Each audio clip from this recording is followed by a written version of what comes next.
I'm speaking from San Antonio, Texas, and Mosab, whom I used to consider my younger brother, but then I realized he was 5 years younger than my son. Dear friend, Mosab is here from Gaza, speaking from North Gaza. It is a huge honor to speak with him about his incredible book from City Lights Books in San Francisco, and to be with all of you who are taking time to speak with him, especially at this very difficult moment in ongoing history. So Mosab, please know that we're all welcoming you warmly from wherever we are, and we thank you for taking time to be with us. Please tell us what you're feeling at this moment when we are very saddened by the assassination of a wonderful journalist, her observer witness on the ground to what happens to Palestinian people every day, and the terrible responses at her funeral yesterday, her procession. You and I have talked for years now about wanting to be simply human beings with human rights. Neither one of us are politicians, but we know what it feels like to care deeply about a region and about people who want to do and be and dream the same things that human beings worldwide wish for. So tell us how you're feeling, where you are right now, and what the mood is around you. Well, first, it's a great honor to be in conversation with you. And thank you to Brookline Booksmith for arranging this event. As for my feeling, I mean, the crime hasn't ended. It didn't end with shooting Shireen Abu Akleh, the beloved Palestinian journalist. Shireen, I mean, I first saw her on TV during the second Intifada when I was 8 years old. So I grew up hearing her, waiting for the news that she was delivering to the world about us, whether in the West Bank or in Gaza. So seeing the video of her being shot, and then, as I said, the crime didn't end with shooting her, but when a young man was trying to approach her and to move her body away from the scene, the Israelis kept shooting at him. And there is a video showing this.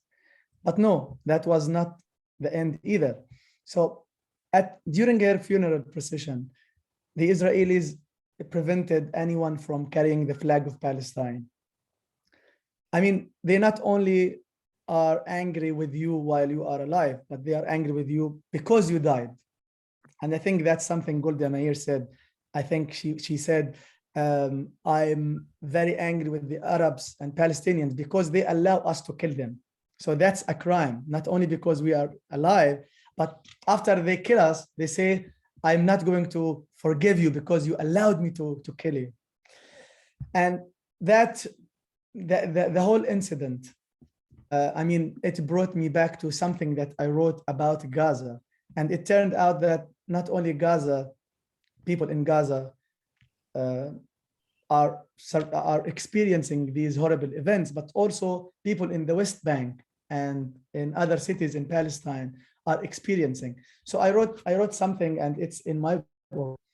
I said, in Gaza, some of us cannot completely die.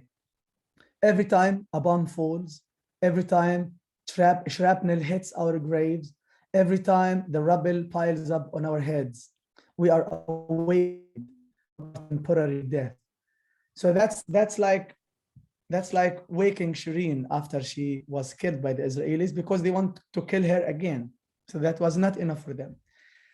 And I would like to start my reading with a poem titled in the book, page 20.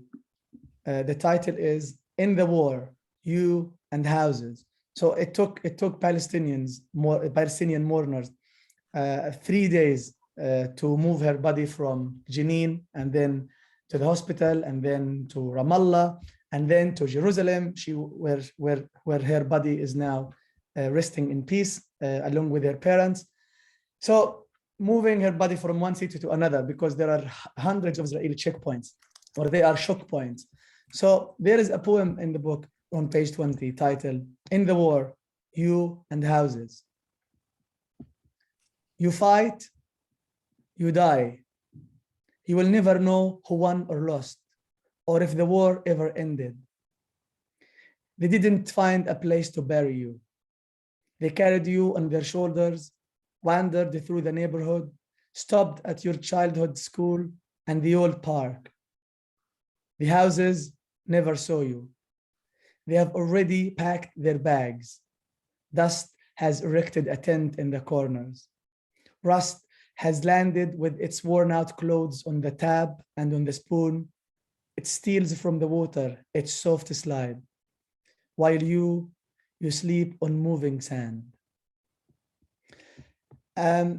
The title of my book is "Things You May Find Hidden in My Ear," and it's really heartbreaking to know that Shireen, when she was shot, she was wearing her helmet and she was wearing her bulletproof vest. But the Israeli sniper chose to shoot her just below her ear, just below the helmet, close to the ear. So that's something that reminds me of my book and the sounds in my ear. So there was another opening in her neck, just below her ear. So as if the bullet is does not only want to get its sound inside the ear, but no, it itself wants to penetrate her body.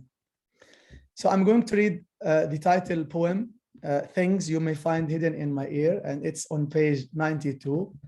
And I got amazed to notice the number of the page, because it's the year of my birth, 1992. So I have a good coincidence. Okay, things you may find hidden in my ear. 1. When you open my ear, touch it gently. My mother's voice lingers somewhere inside. Her voice is the echo that helps me recover equilibrium when I feel dizzy during my attentiveness. You may encounter songs in Arabic, poems in English I recite to myself, or a song I chant to the chirping birds in our backyard. When you stitch the cut, don't forget to put all these back in my ear. Put them back in order as you do with the book on your shelf. 2. The drone's buzzing sound, the roar of an F-16, the screams of bombs falling on houses, on fields, and on bodies, of rockets flying away. Rid my tiny ear canal of them all. Spray the perfume of your smiles on the incision. Inject the song of life into my veins to wake me up. Gently beat the drum so my mind may dance with yours, my doctor, day and night. You want me to read something else? Yes, read another one, and then I have a few questions. Okay. Okay. I will go back to the beginning of the book. So my long poem, Palestine AZ, I'm going to read. So for each alphabet, I chose two words of my choice, and I wrote something that has to do with these words, as has to do with my life in Gaza. So I will be reading from page 5, the letter L. Page 5. L. I speak Arabic and English, but I don't know in what language my fate is written. I'm not sure if that would change anything. Light is the opposite of heavy or dark. In Gaza, when the electricity is cut off, we turn on lights, even in broad daylight. That way, we know when the power is back. M. Marhaba means hi or welcome. We say marhaba to everyone we see. It's like a warm hug. We don't use it, however, when soldiers or their bullets or bombs visit us. Such guests not only leave their shit, but also take everything we have. My dad used to prepare milk for us with some qirshalla before school. I was in 3rd grade and my mother was at hospital taking care of my brother. My brother died in 2016. And in 2014, about 2,139 people were killed. 579 of them were children. About 11,100 were wounded. Around 13,000 buildings were destroyed. I lost 3 friends, but it's not about numbers. Even years, they are not numbers. A nail is used to join 2 pieces of wood or to hang things on the wall. In 2009, the Israelis targeted an ambulance with a nail bomb near my house. Some were killed. I saw many nails on our neighbor's newly painted wall. Oh, Jaffa is known around the world for its oranges.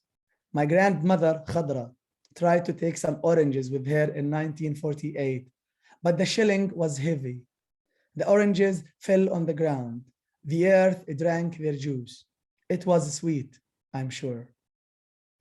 In Gaza, we had a clay oven that our neighbor Munir built for us. When my mother wanted to bake, I fed it with wood. I fed it wood stems or cardboard to heat it for the bread. The wood stems were made from dried plants, pepper, eggplants, and corn stalks.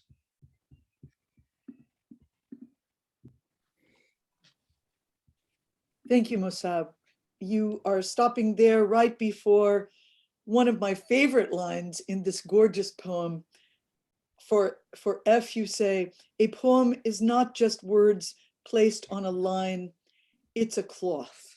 And then you go on talking about the F words. And, you know, one thing I love about your book, and I love it in every way possible, because you are doing such an important act of humanity in writing this book, is that you really bring life into tangible reality around us.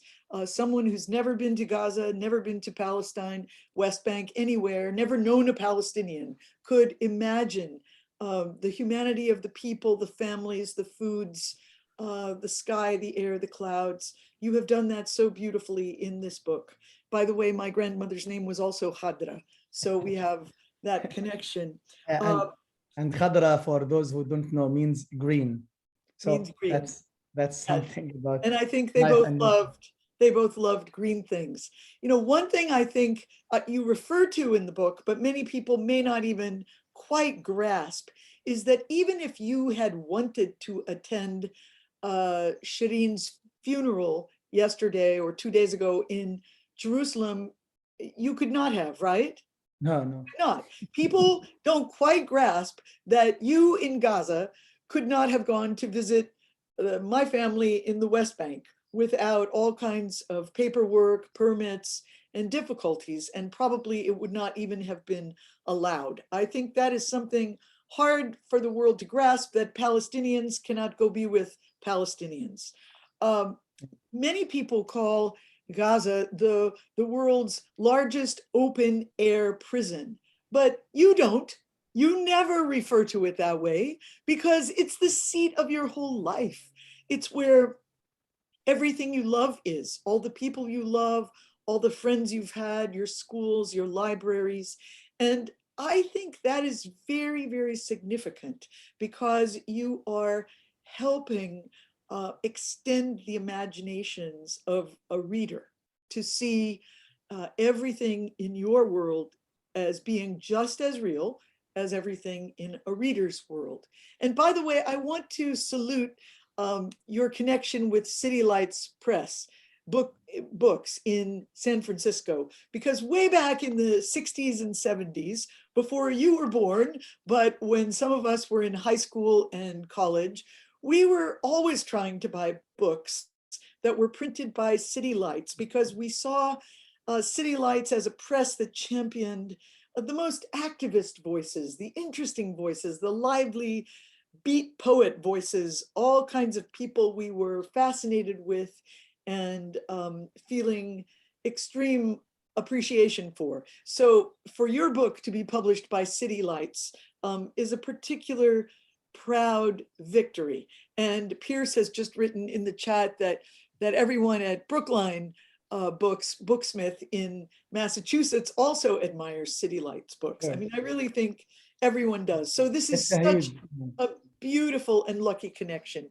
And I want to thank your friend and mine, Amiel Alkalai, for the beautiful interview he does with you at the end of this book. And I think Amiel may have been the significant connection to City Lights Press. So we are so grateful to him for all he writes about Palestine and for justice. And for those of you who haven't seen the book yet, and I hope everyone will order multiple copies, there is a very gorgeous interview with Mosab done by Amiel Alkalai at the end of the book. It's in depth, it's thoughtful, it's very useful, and really every Middle Eastern studies class anywhere should have that interview and that current understanding of what your life has been like and the lives of everyone around you. So I wrote down so many questions that I don't even have time to begin to ask them all, but I really look at your poems as being like prayers and stories of their own spare kind. And I am so attracted to your photographs in the book also. That should be mentioned because most poetry books don't get to include beautiful photographs taken by the author at the center of the book, and yours are really masterful. But could you talk a little bit about this decision you have made to write poems? I think you do write some poems in Arabic, but mostly in English. I read in your essay for Aerosmith, quote, "I was once asked why I write poetry in English. One reason is that most of my poet friends who write in Arabic refuse to call what I write in Arabic poetry. And so I go my own way." Well, Yeah. bravo to you for going your own way because it's a very meaningful way. But could you just talk a little bit about that decision for you? Well, maybe that's one of the main reasons why I started writing in English. There is another reason. I will go back to your question. Another reason is that in 2014, just about to graduate from university, I started, writing on Facebook, informing my friends of the reality in Gaza during the 2014 attack, which claimed the lives of so many Palestinians. And it took the lives of 3 of my close friends, and our house was partially destroyed.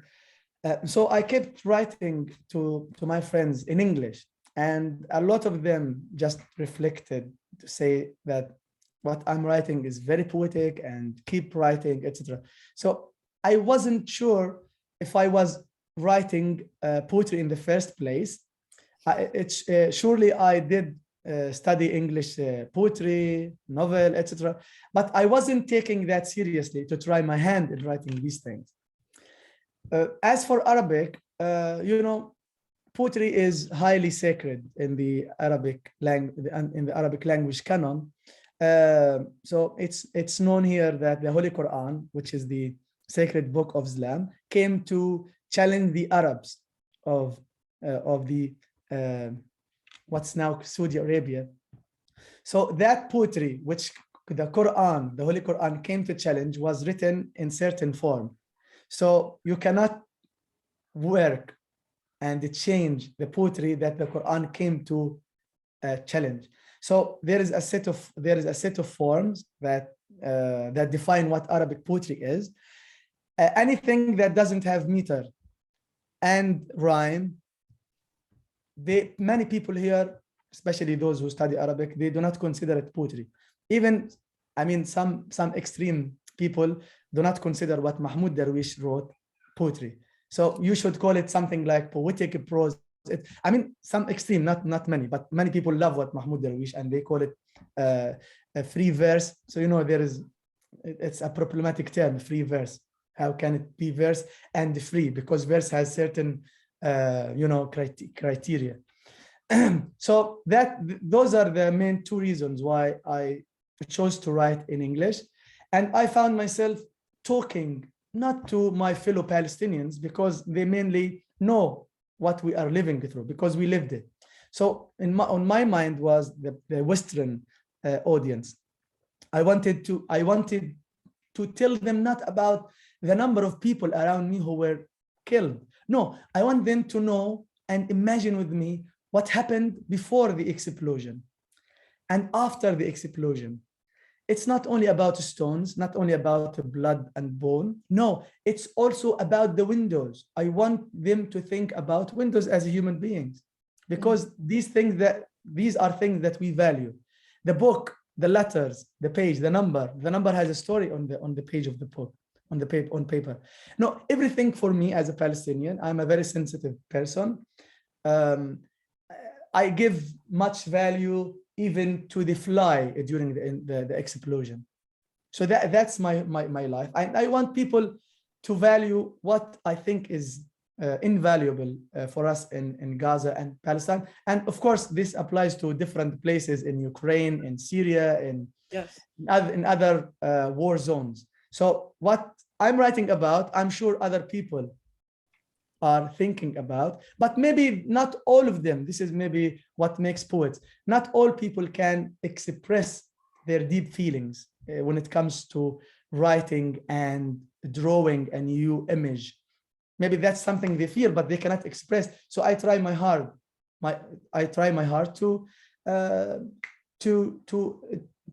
to paint a meaningful image, whether it's sad or a happy image.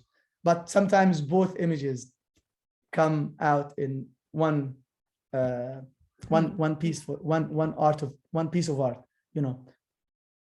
What a beautiful answer. Thank you so much. And I love that you used the word paint, because I do think of your poems as being very painterly, very visual, creating these scenes of life, conjuring up detail. Someone has written in the chat, thank you, SR, the inanimate to have a soul. You are creating the soul of your neighborhood, of the street, of the tables, of the children playing, of the atmosphere.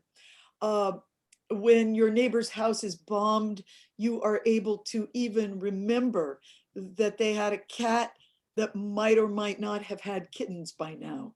I mean, the tiny elements that give our lives a substance and beauty and affection everywhere, you pay attention to them. Right. I recently heard the ambassador from Ireland to the United States. He came to our city, San Antonio, and he talked about poetry, and he was wonderful. He was truly a lover of poetry. I wish I had had an extra copy of your book to give him that day with me. But one thing he said that really has stayed with me is he thinks of poetry, whether you're writing it or reading it, as a coping stone, something you hold in your hand to help you cope with whatever happens next. And I'm curious, like, about your local reception to your book. Have you done readings in Gaza yet? Because people there will surely be able to appreciate your vision and your affection for what you're all sharing as a neighborhood. Well, first of all, I still haven't got my copies of the book, because I still have about 5 or 7 copies. I'm still waiting for the rest of the copies, about 20 copies, to make it to Gaza. We are under siege and under occupation. So for any book parcel to reach Gaza, it takes about 2 months. So I think I wouldn't be celebrating my book here in Gaza until the rest of the books arrive, so that I can hand copies to some people who will be reading it, etc. I mean, I don't want to seem gloomy, but the cultural scene here in Gaza is not that very wonderful.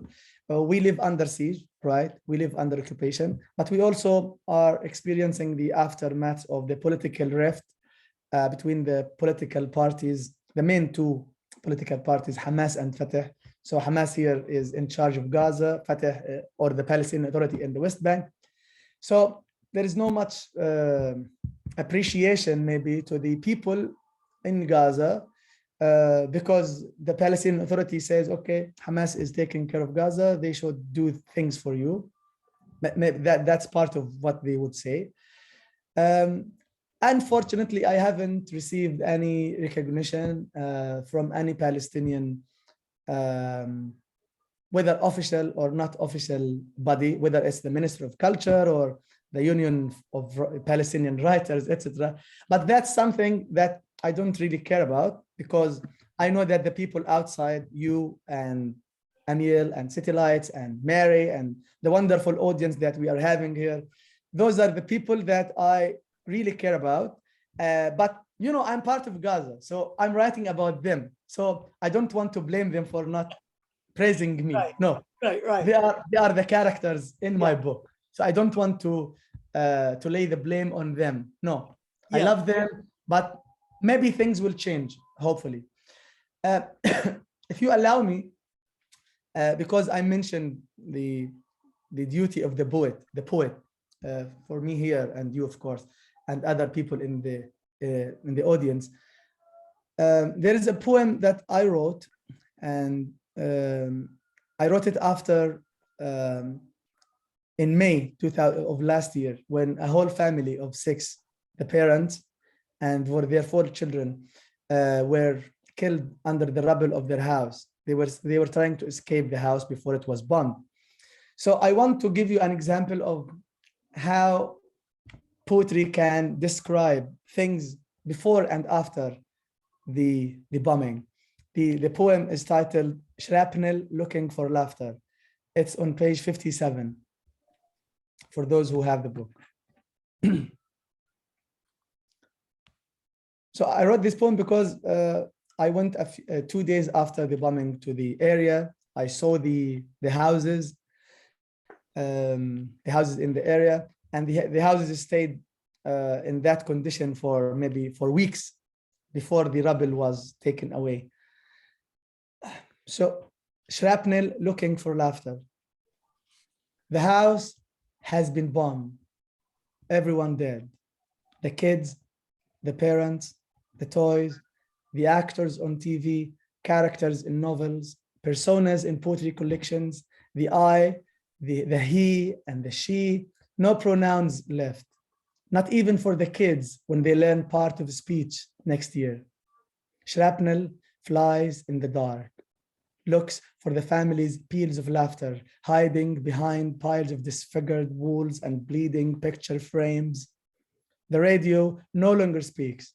Its batteries have burned. The antenna is broken. Even the broadcaster felt the pain when the radio was hit.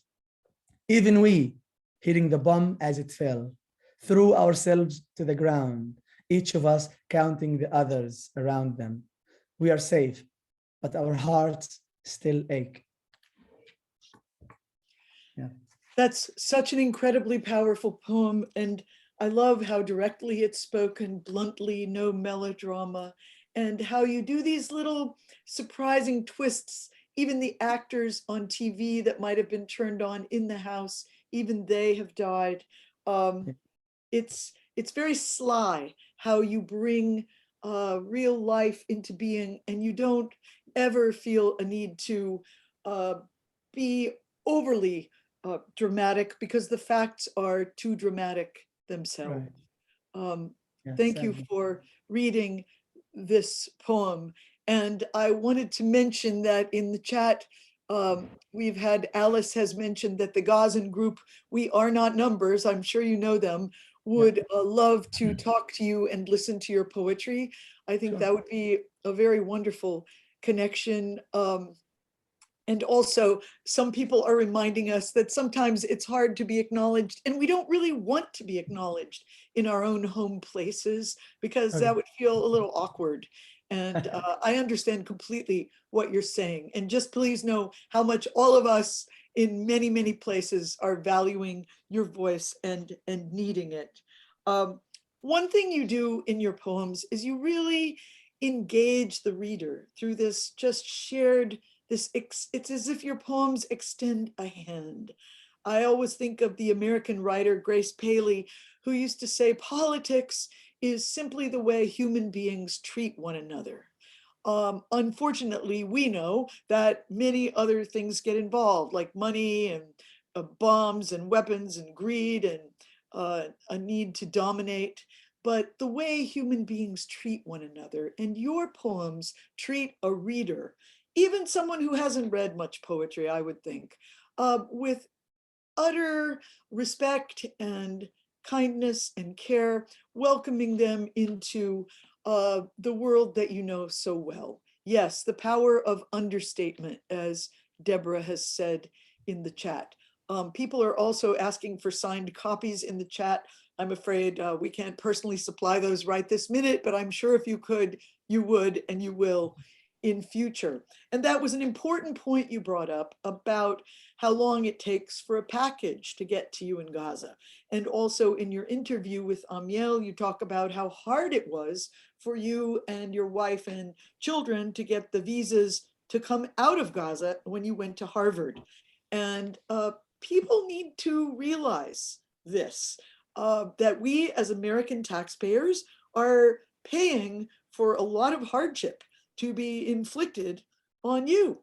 And that is just outrageous to so many of us. And I do love how you mentioned you were surprised to have such a feeling of understanding in many Americans you met who were hungry to learn more about what really goes on. Could you read us another poem, and then we'll see if we have some questions from our audience here. Thank you, Mosab.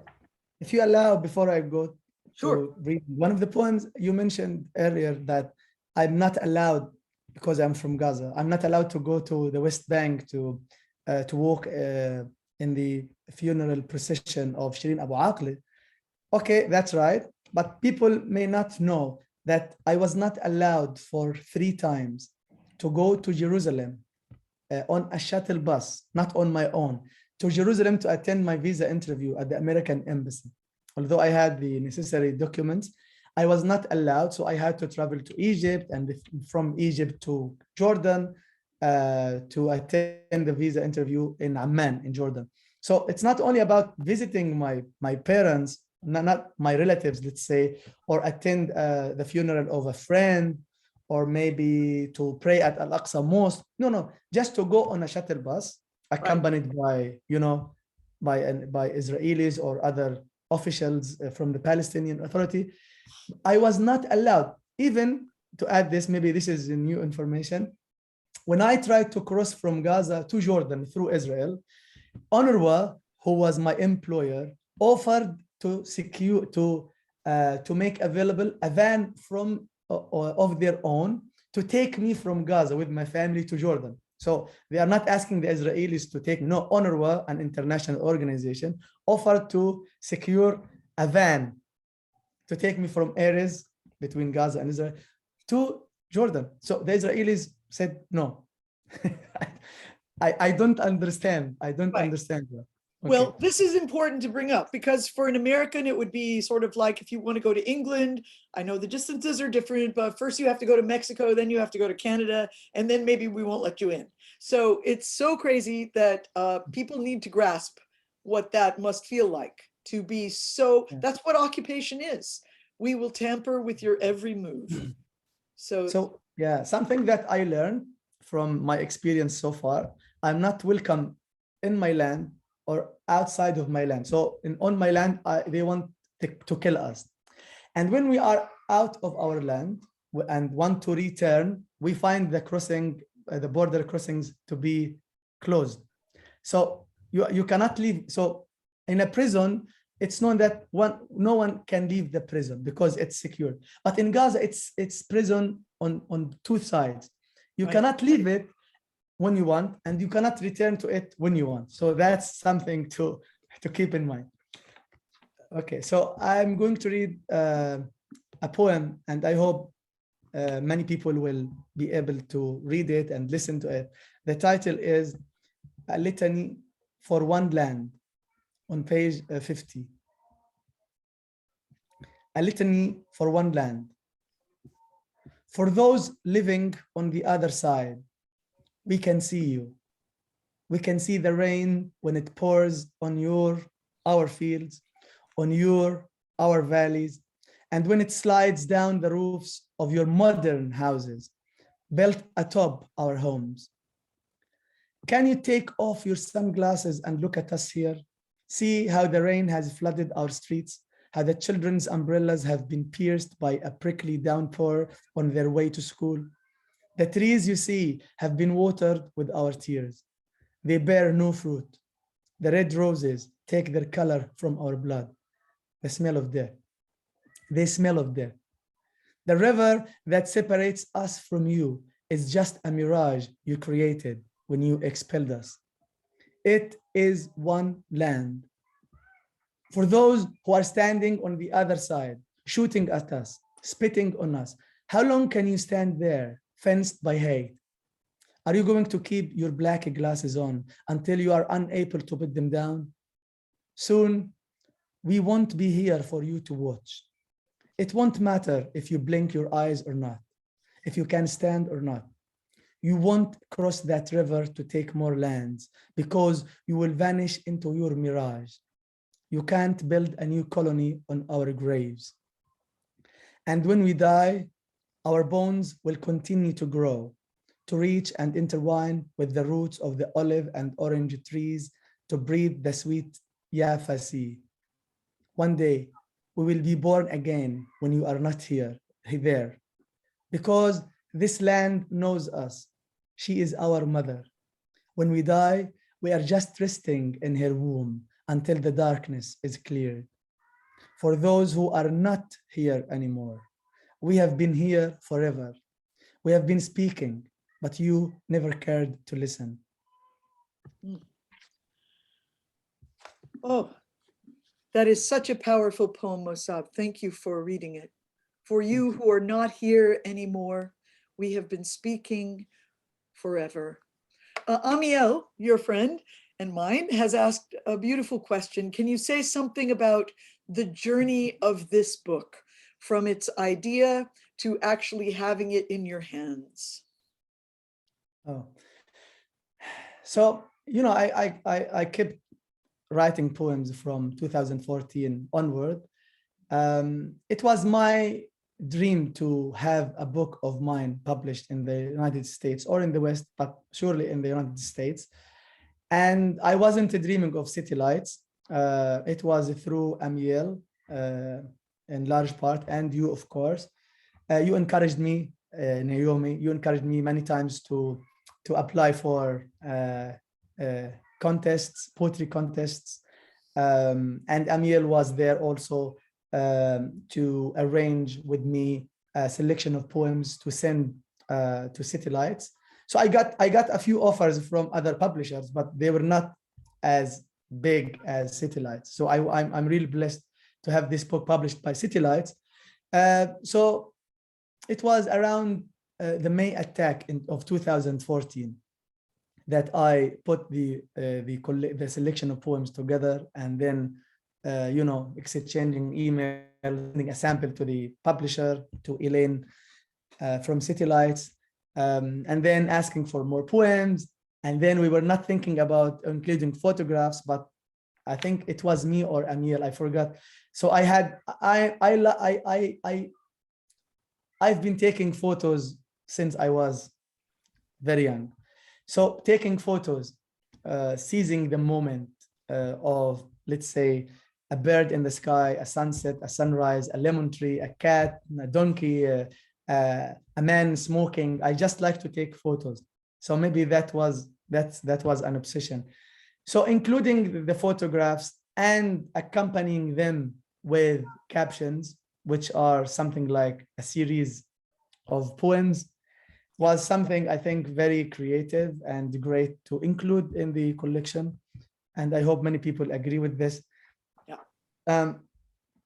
And after the book was printed, I waited. So Chris from City Lights sent a few copies, 5 copies through DHL. So from San Francisco to Gaza, it took only 7 days or five days. I think no, it was UPS, United Postal Service. So UPS, not USPS. So he sent the books through UPS from San Francisco to Gaza, but the 5 copies got stuck in the West Bank. I got a call from a UPS agent. They said, "Hi, Mosab, we have a box of books for you. We cannot deliver them to Gaza. You have to send someone in the West Bank to take them on your behalf." But how come? I mean, or do you want us to send them back to the sender? I mean, I thought, I've been born in Gaza in 1992. I've never gone to the West Bank. I don't know any person from there. I'm not allowed to attend my visa interview. Do you want me to apply for a permit to get my books? Is that what you want? So that was so funny. Yeah. So I told him to hang up for a few minutes. And then I called him back and said, okay, you can drop the 5 copies in the Ministry of Culture in Ramallah. And there I got in touch with the minister who comes to Gaza from time to time, and he got the 5 copies to me. And now the 20 copies that are sent through USPS, the governmental postal service, it will take the books about 2 months. So that's a long journey, but I'm happy because the books could travel more than I can. So that's a privilege for my book. And I don't want to forget to mention this because we are talking about shipping books, etc.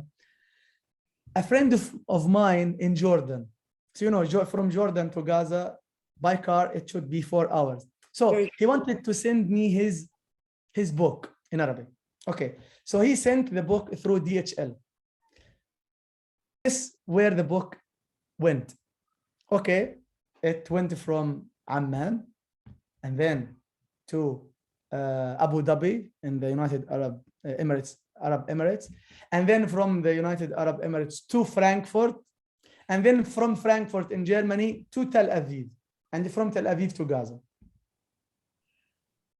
Sounds like a good trip. I mean, yes, yeah, I was happy. Yeah, I was happy for the book, but sad for the delay I had to experience. So. It's very important that you bring these things up. As some friend has written, SR, in the chat, very few people know the real story. Your poems are deep and accessible at the same time, and just the journey to receive something is rather incomprehensible. These troublesome books traveling in all directions.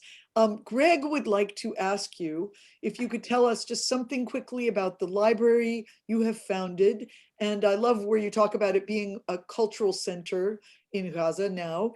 And also, when you do write poetry in Arabic, is it different from the poetry you write in English? So 2 questions from Greg. Thank you. Okay, right. I get this question a few times so far. So the library, I got to start it following the 2014 war. So I've got many friends in America and Europe. So when I posted my photo of my university being bombarded by the Israeli army in 2014 and rescuing a book from under the rubble, it was the Norton Anthology of American Literature, and also posting a photo of my destroyed book collection in our house. So a few people started to offer to send books. So I did receive, as I mentioned, it a few weeks, 2 months sometimes. I received many books in Gaza, but over time, when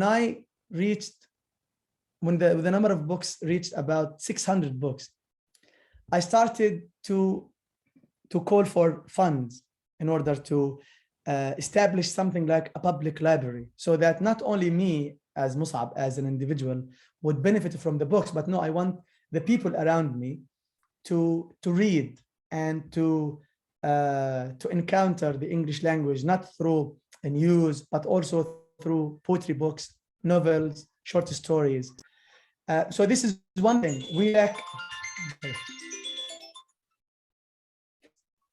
That's my brother. So I wanted people to have access to more books in English because we don't have a specialized English language library in Gaza. This is one thing. Another is that the books or the English books that we have in Gaza, whether in bookshops or in university libraries, are not usually updated. And that's, of course, because of the siege. So one reason why I wanted to establish a library is to get as many new books as I can. So that's something that I've been doing. Now the library has two branches, one in Beit Lahia in the north of Gaza, where I am, and another branch in Gaza City. And I'm really glad that hundreds of children and young people come to the library, not only to read and engage in other activities, but also to learn music, to learn computer, to learn painting. And also there are some drama teams who use the space of the library. So it's more than one, more than a library. The other thing is writing in Arabic. I don't want to take a lot of time answering. Just about it. Do you write, are your poems different in Arabic, like a different tone, a different subject matter? Yeah, I think when I write in Arabic, sometimes I'm talking to myself as a person, thinking about maybe metaphysical themes, about death in itself, not death in Gaza, but death in the concept of death, concept of love, concept of beauty, but it doesn't have to do with Gaza mainly. So that's something. Okay, thank you. Thank you for those excellent answers. Mosab, we are going to end today with a couple of poems of yours from the end of the book. Yeah. You have been so generous with us to give us so much time. One of my favorite lines of yours is when you say on page 76, the living room was no longer living after a bombing disaster. And that's just such a powerful line. You make everything come to life. You make death come to life. You make sorrow come to life. You give us a sense of what it really is to be an acute, alert human being who really cares and loves your life and loves everything around you. And I could never thank you enough for that. Many people have commented on your beautiful commentaries about borders. Natalie said, books forced to cross borders and people confined by them. Thank you, Natalie. And Pierce quotes you about borders being invented lines drawn with ash on maps. That's such a powerful line.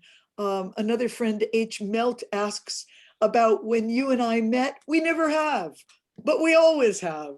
So we've never met in real life, but we've met on Zoom so many times over the past 2 years that I feel as if we have really met. And then there's a question which I will not ask you to answer here, but I thank them for the question. I actually think Mosab is my mentor now. I don't think I'm his, but that's so kind of you to ask him what it means to have me. I think we're all one another's mentors forever, but you have inspired me and anyone I share your poems with, and you will continue to do so. I'm planning to order a big bunch of your books so that I can give them away any place I have a chance to go in coming days myself. And if you could grace us, Mosab, with 2 more poems. And again, thanks to Pierce at Brookline Booksmith in Massachusetts, and to Chris at City Lights Books, and to Amiel, who has done so much for everyone and for this book in particular. And Mosab, safety surround you and everyone you love and everything you love always. We care about you so much, and we will be recommending your book wherever we go. So please, thank you. And if you could close with a couple of poems. Thank you, Naomi. I just want to mention before I read the poems that I first met Naomi through email. I sent her an email about the library I was working on, and she was very encouraging. And she said, I remember something that Dr. Edward Said would be very proud of me and he will hug me, etc. So that gave me a powerful feeling that Naomi said something to me before I introduced myself as a poet. So, so I started to reach out to her as a founder of the Edward Said. But I'm very happy that now we are talking together about my book and poetry, etc. So the first of the two poems is titled Forever Homeless on page 98. Forever Homeless. Before my long travel, I pack my suitcases, stuff them with some sand from our land, some sand from my mother's kitchen, and sounds of birds in the morning. And in my pockets, I put the 4 directions. My hands are the compass. At the airport, I beg the officer not to open the suitcases, and if needed, to touch my clothes gently. Otherwise, I would be standing on nothing, surrounded by nothing, see nothing. I would be weightless and forever homeless. The last poem, A Rose Shoulders Up. Don't ever be surprised to see a rose shoulder up among the ruins of the house. This is how we survive. Thank you. Thank you, Naomi. Thank you all so much for coming today. Mosab Abu Toha, his book From City Lights, Things You May Find Hidden in My Ear. Shukran, shukran, Naomi. Afwan. Thank you, everyone. Just letting people put their last notes in the chat.